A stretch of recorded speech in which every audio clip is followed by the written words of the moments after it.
We have the Atlanta Falcons taking on the Steelers in Atlanta. This is your Week 1 2024 prediction and preview video. Hit the subscribe button if you're new. Also hit the like button. When I look at this game, it is so many different storylines. You have the Atlanta Falcons who just fired Arthur Smith. He is now the brand new offensive coordinator for the Steelers. And both of these teams have two brand new quarterbacks. The Steelers just named Russell Wilson to be their starter for the foreseeable future. And the Atlanta Falcons went out there and they spent a lot of money to bring in Kirk Cousins. And they also drafted a quarterback in the first round and Michael Penix Jr. So let's start off with the Atlanta Falcons because they are the home team. The Falcons right now, they have a loaded football team, but they do have a lot of question marks as well. The key to victory in this game for the Atlanta Falcons is pretty similar. Get your playmakers going early in the game. It was too many times when Arthur Smith was the head coach and the main offensive play caller, they'll phase out Bijan Robinson or they'll phase out Drake London. And I'm not saying go out there and force feed Drake London or Kyle Pitts. That's how you will lose a football game very quickly. But start off, run the football with Bijan Robinson, get Tyler Algier involved, and find a way to protect Kirk Cousins as much as possible. Kirk Cousins is coming off a torn Achilles injury that he suffered with the Minnesota Vikings, and he was not even the most mobile quarterback before he tore his Achilles. The thing is with Kirk Cousins, he's a very good quarterback in the NFL.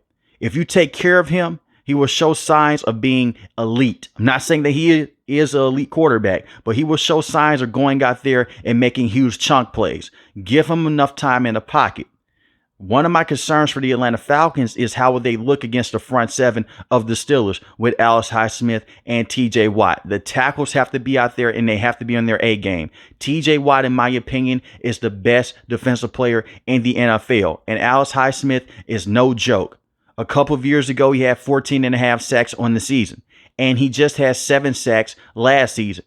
2 interceptions that he had last season as well. You want to find a way to go out there and make sure that Kirk Cousins has enough time in the pocket. Run some screens with Bijan Robinson, take some of the pass rushing away from the Steelers, and force them to cover the middle of the field with guys like Kyle Pitts and Drake London. One of the question marks that I have, who will be that number 2 option? Rondale Moore is out for the entire season. He suffered an injury in training camp, but you have Darnell Mooney. Now, Darnell Mooney has had over 1,000 yards receiving once before in his NFL career when he was the number 1 wide receiver for the Bears. He's not a true number 1 wide receiver, but he is great at opening things up for guys underneath. He can take the top off the defense, so get him going. The point of emphasis would to go out there and make sure that you could try to dominate the front seven of the Steelers with the offensive line that they have with Caleb at the right tackle position, Jake Matthews at the left tackle position, and Chris Lindstrom at the right guard position as well. But take care of the football and take care of Kirk Cousins, and you could easily win this football game. As far as the defense for the Falcons, they are loaded. One of the biggest question marks, even dating back to last season, was their pass rush. How are they going to go out there and figure that thing out? Now you have Grady Jarrett, who is coming back off a torn ACL injury, a very good defensive tackle. You have Matthew Judon as well. You want to go out there and run press man coverage and get a lot of pressure on Russell Wilson. The Steelers offensive line is young and it did not play particularly well in the preseason. You can send some blitzes here and there, but Raheem Morris doesn't really do that. He did not do that with the Los Angeles Rams when he was their former defensive coordinator. Now he's the head coach of the Atlanta Falcons. You want to go out there, stop the run. Make sure that Najee Harris and Jaylen Warren cannot fully take over the game and force Russell Wilson to beat you. Russell Wilson is not a bad quarterback, but he does have a lot of weaknesses to his game.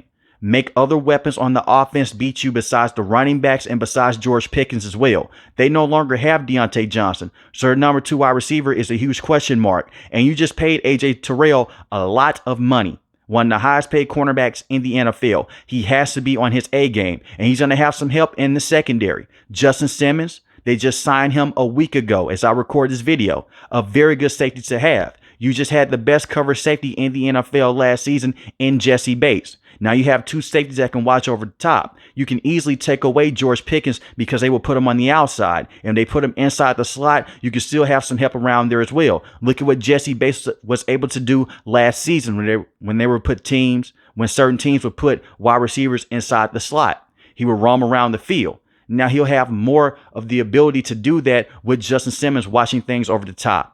So go out there, get a lot of pressure with Grady Jarrett and Matthew Judon, and force Russell Wilson to beat you over the middle of the field. Russell Wilson has not been able to do that consistently in his NFL career. He was better at doing that with the Denver Broncos, but force him to do that. I'm also looking at Clark Phillips III as well. How will he look in that cornerback room? Had a solid season last season. Can he come out and start off red hot against the Steelers? But force other weapons on the team to beat you besides the running backs and George Pickens. That's the key of emphasis for the defense. And you have Zach Harrison and David Onyemata as well, who are two very good defensive linemen that can go out there and stop the run. Now let's talk about the Steelers.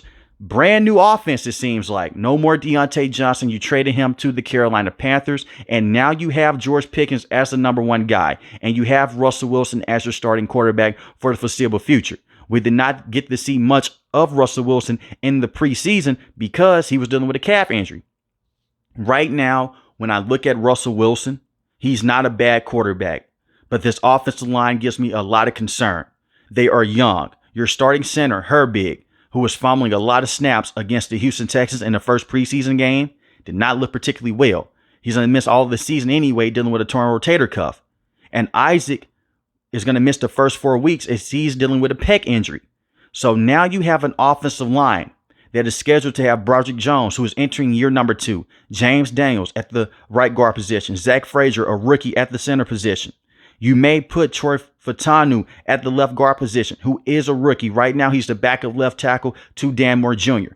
The offensive line is going to be the key of emphasis for the Steelers on the offensive end. If the offensive line is not consistent and they're allowing a lot of pressure, you're going to be in trouble. Russell Wilson can still go back there. He can evade sacks, but it's not to the degree that he was able to do with the Seattle Seahawks. And that does bother me because his offensive line is young. You're going against a lot of veterans on the defensive line of the Atlanta Falcons. One thing that you can do to go out there and help out the offensive line is run some screens. And that is something that the Steelers try to do in the preseason and use some motion as well. Get George Pickens involved behind the line of scrimmage if you have to, and get Najee Harris going in the receiving game by dumping the football down and just giving him chances to just get open rushing lanes. But it has to start with the offensive line. They have to play as a unit and they have to play consistent. Jaylen Warren is questionable for this game. He suffered a hamstring injury against the Buffalo Bills. We'll see if he's able to play. If he is not, you have Cordell Patterson. Now, Cordell Patterson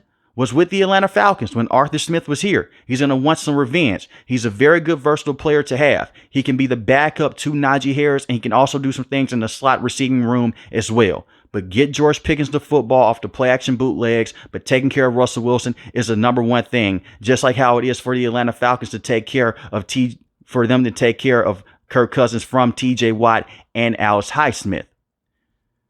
Who is going to be the number 2 target? Roman Wilson right now still dealing with an ankle injury that he suffered. He may be able to play in this game, but he is questionable.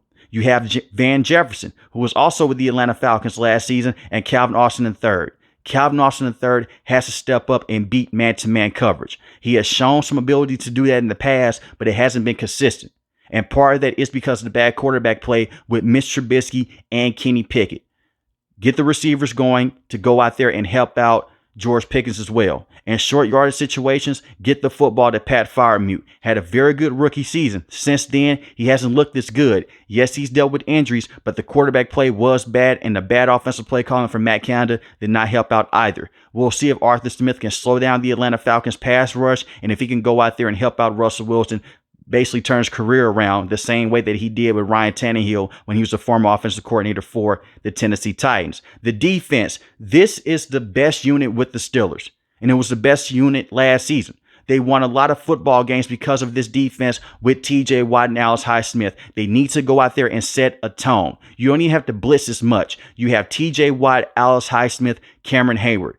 Go out there, stop the run, and put a lot of pressure on Kirk Cousins. Force him to get outside the pocket. You have brand new linebackers and Patrick Queen and Peyton Wilson. Peyton Wilson is banged up right now, but he is on pace to play in this game. You will be missing Cole Holcomb for the first half of the season. He's still recovering from that knee injury. Can Patrick Queen go out there and can he prove his worth? The Steelers paid him a lot of money, and he was a very good linebacker for the Baltimore Ravens, but he played alongside Roquan Smith.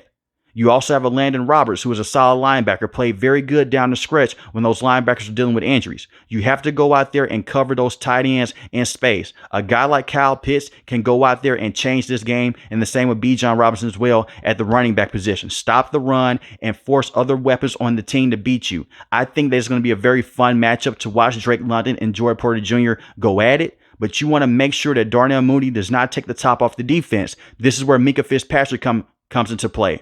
Minkah Fitzpatrick is one of the best safeties in the NFL, but he was dealing with injuries last season. As long as he's on the field, he's an awesome safety. I don't expect for the Steelers defense to give up big plays in this game, and I expect for guys like Joy Porter Jr., Minkah Fitzpatrick to step up. You also have Dante Jackson as well.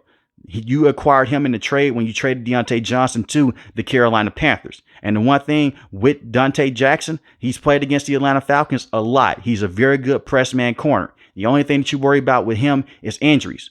But besides that, both of these defenses look very good, with the Falcons bringing in Justice Simmons and the Steelers going out there and helping out their secondary and revamping things. It just comes down to which offense can go out there and be more consistent. Kirk Cousins hasn't played in the preseason. Hasn't went out there and saw live action against a real NFL team since he suffered that torn Achilles. Russell Wilson hasn't been able to take all the first team reps because he's been dealing with the calf injury. With that being said, this is going to be a very close football game. I do have the Atlanta Falcons winning this game 24-20, but let me know in the comment section below who you have winning this game, the Steelers or the Atlanta Falcons, and it can go either way.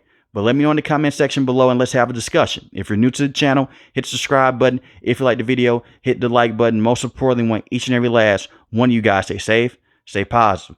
Thanks for watching the video, guys. God bless. Peace.